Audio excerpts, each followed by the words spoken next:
In my last video, Why Do You Like the Song You Like, Part 4 Jazz, I made the point that most people just don't like jazz. Under 3% of North American music consumption is jazz, so the stats back that up. The main reason is the jazz solos. For most of the jazz instrumental, musicians are creating new melodies on the fly that fit with the song's chords. Although trained musicians can appreciate the awesome skill involved, these solos sound like random noise to most non-musicians.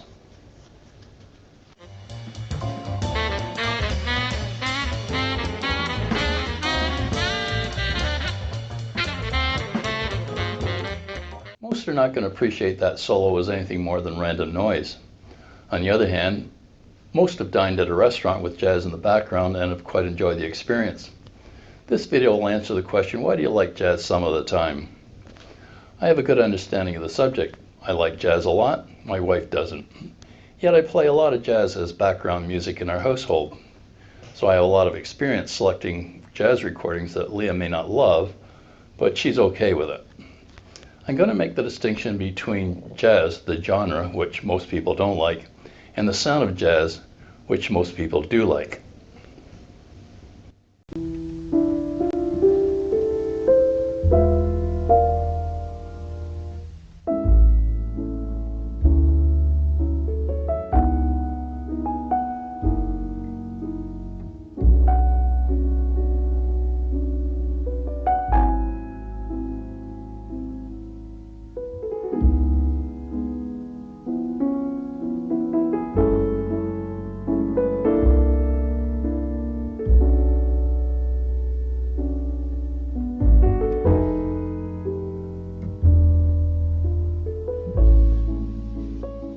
Even if you don't know that song, it's called My Foolish Heart.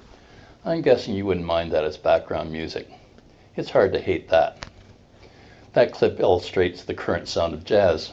In this video, I'm going to explain how jazz background music features the sound of jazz that most people like, and how to minimize the annoyance factor associated with jazz solos.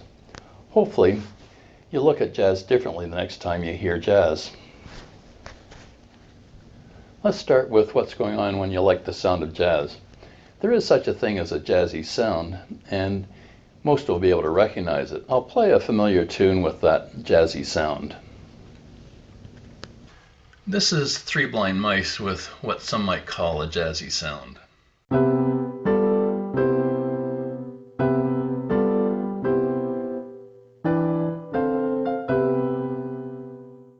The sound comes from my choice of notes to form the chord. The musical term for that chord, which gives the jazzy sound, is extended chord.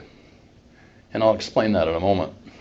Any band backing a top-tier singer like Barbra Streisand, Stevie Wonder, Celine Dion, Michael Bublé, they all use these chords. And these artists wouldn't use them if the sound turned most people off. You might recognize this short example from New York, New York. These little town blues are melting away. I'm gonna make a friend. That's the rich sound of a big band playing extended chords. Without getting too nerdy or technical, I'll explain the basic musical terms note, melody, and chord using a clip from previous videos. Then I'll explain extended chords. If someone says play a note, there's a note. If I play 3 or more notes simultaneously, it's a chord. That's a basic chord. Anyone who studies a chord instrument like piano or guitar learns these chords. The jazz sound comes when I add 1 or 2 notes to the basic chord, according to some rules, to create an extended chord that provides the richness to the chord sound. There's the basic chord.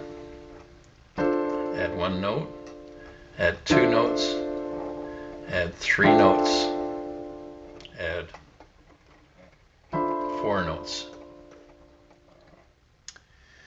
This richness actually comes from adding a note that clashes with at least one of the notes in the basic chord. If I play the 2 notes that clash, it's an unpleasant sound to most. However, when I played along with 3 or 4 other notes in the chord, all the notes together mask that clashing, and the effect is a richer sounding chord.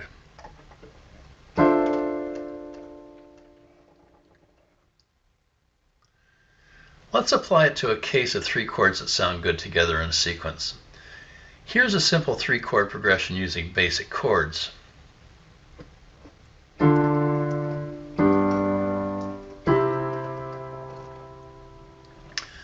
Now I'll play the same progression using extended chords.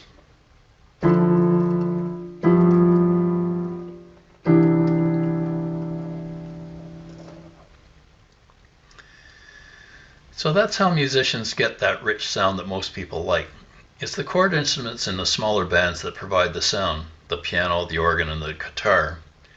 In the case of a full orchestra backing up the top-tiered singers such as the one you heard in New York, New York, it comes from assigning notes of the extended chord to the various instruments in the band. You don't have to be a musician to detect the rich sound of extended chords. In the same way, you don't have to be an expert cook to recognize the richness of fresh pizza from your favorite pizzeria versus frozen pizza from your grocery store. Similarly, you would recognize the richness of fresh brewed coffee from Starbucks or Tim's when compared to instant coffee that you mix with boiling water.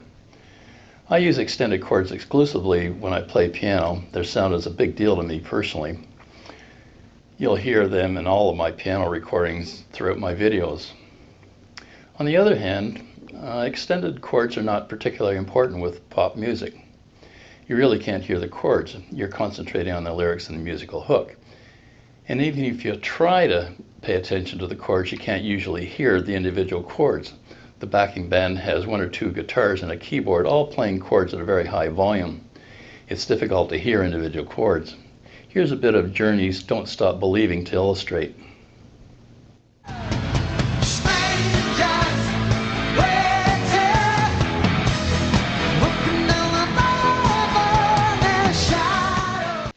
Believe it or not, extended chords show up quite a bit in classical music. I'll play a bit of a familiar Chopin prelude. I'm guessing 95% of the chords are extended chords.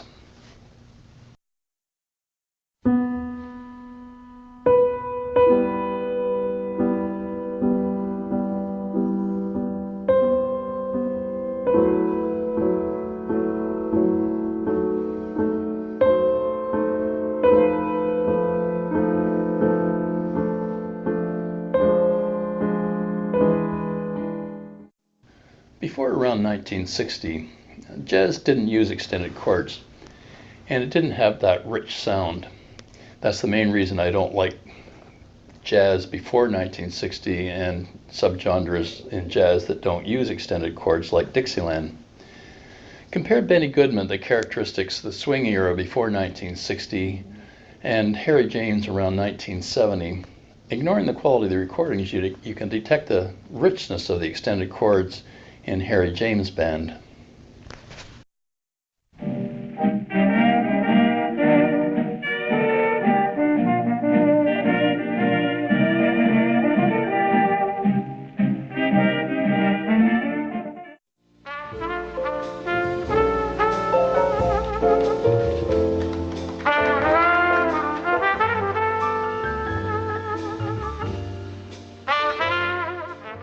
I have some final thoughts on extended chords. Genres like funk and fusion got their distinct sound from the jazz musicians of the 60s. When jazz musicians started working in bands backing up rock, R&B, soul artists, funk and fusion were born. They brought the sound of extended chords and the typical instruments found in jazz, the sax, the trumpet, and the trombone. It'll come as no surprise then that I have a bias towards funk and fusion. Here's a couple of favorites most will recognize.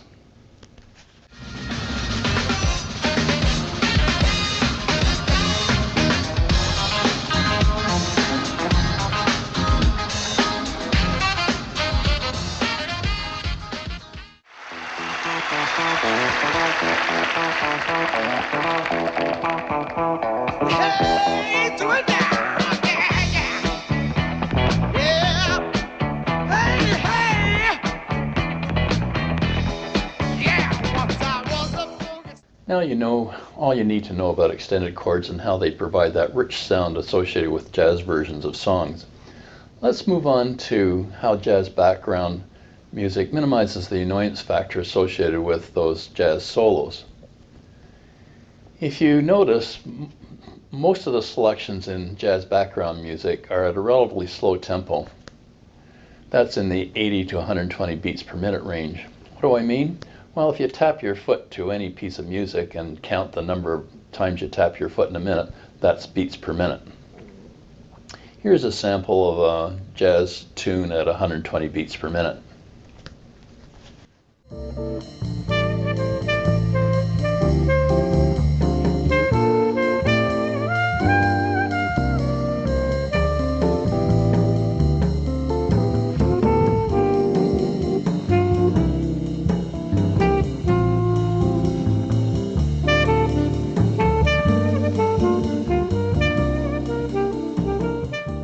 You may recognize that as the theme from MASH.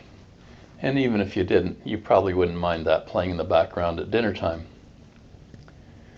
That's a tempo where soloists are less inclined to show off their awesome technical skills by playing a lot of notes. It's a tempo where the solos become much more melodic. When you go to fast tempos, the solos sound kind of frantic, to most anyway. Here's what I mean by fast and frantic. This is 230 beats per minute.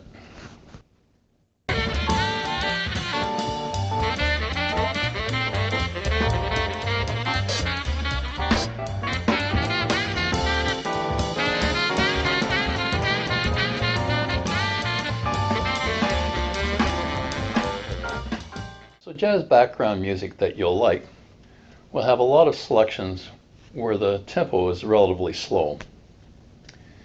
There will also be a lot of selections with a singer and a small backup band. The band will include a piano or guitar so that they can provide the rich sounds of extended chords. Also, for most of the song, you'll enjoy the singer singing the lyrics. The solos will only be there during short breaks in the song. Let's wrap up these last two videos about jazz. Why most of the time you don't like jazz, whereas some of the time you like jazz. It's those long drawn-out solos in jazz that turn most non-musicians off. In these solos, musicians are creating new melodies on the fly, and they just don't connect with most people. On the other hand, people like the sound of jazz, those rich extended chords. So, people will quite enjoy jazz as background music as long as two conditions exist. One, there's a big selection of songs that are at a relatively slow tempo. That way the solos are more melodic and less intrusive. The other condition is that there's a reasonable mix of jazz vocals, where a singer is singing lyrics most of the time, and jazz solos are limited to the short breaks in between the lyrics. So that's about it on jazz. I hope you'll look at jazz a bit differently the next time you listen to jazz. The next time you hear jazz background music, there may be a few selections with some of those annoying solos. It's tough to eliminate them all completely. Hang in, the next selection is bound to be better.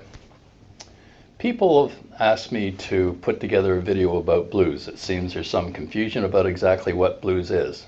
So, stay tuned for my next video. Why do you like the song you like? Part 6, the blues.